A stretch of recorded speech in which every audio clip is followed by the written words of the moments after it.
You know what I feel like is one of the worst idols to have that we don't recognize as actually an idol? Is this idea that you have to have somebody else's life, right? This idea that somebody else's life is the dream life that everyone should have. Because lately on social media, certain people are living a specific life and everybody is drawn to this, right? Married by 21, kids by 25, having your own apartment by 18, right? Having your own car by 18, being a millionaire by 30. Like, there's this timeline that we're trying to chase, and a lot of us aren't there, right? And I'm here to remind you that if you are in a situation to where you are 21 and you still live with your parents, and your parents are helping you, they are willing to help you, they are not kicking you out, they do not have a problem with you staying with them, that is okay. If you have no car and you take Ubers everywhere that you go, you take Ubers to work, you take Ubers to the nail salon, you take Ubers to basketball practice because you can't afford a car yet, that is okay. If you are in a situation to where you cannot afford to live on your own just yet, and you decide to have a roommate, that is perfectly fine. We have created this one-fits-all type of lifestyle to where if it's not a specific way, we don't want it. And when it comes to specifically man of God and woman of God, we turn away so many potential suitors because they make one mistake or they're not exactly the man of God that you want them to be. They don't read they miss their Bible, reading their Bible one night, and you're like, oh no, they're complacent. They're not being consistent with God. They're not a man of God. Or if the woman of God, oh no, she's showing a little bit of shoulder. Oh no, that's not a woman of God. Are we okay? Do we not understand that we are all sinners? Like, that we all struggle with something?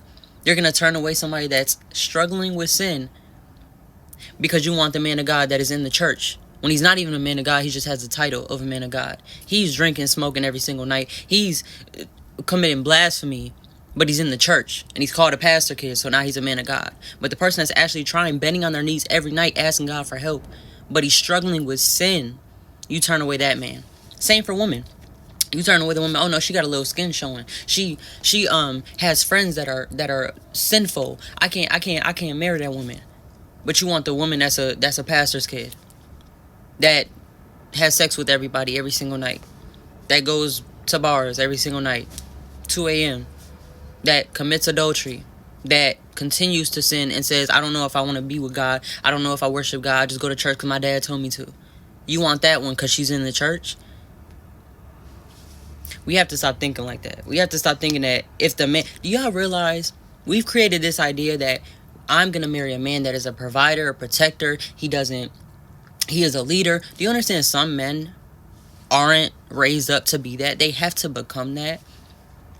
Sometimes you're going to meet your husband and he's not going to be that. When God says your husband will be a provider, protector, what if he's giving you the vision? What if the person that you meet them as is not the person yet? They have to become that. So you're turning away your husband, you're turning away your wife because God gave you a vision of somebody and that person isn't exactly there yet. God said your husband is going to be a man of God. He's going to worship him. He's going to take you to church every day. He's going to be a protector, a provider. And then you meet this person that's struggling with that. They're learning to be a leader, but they're not a perfect leader yet. And you're turning them away.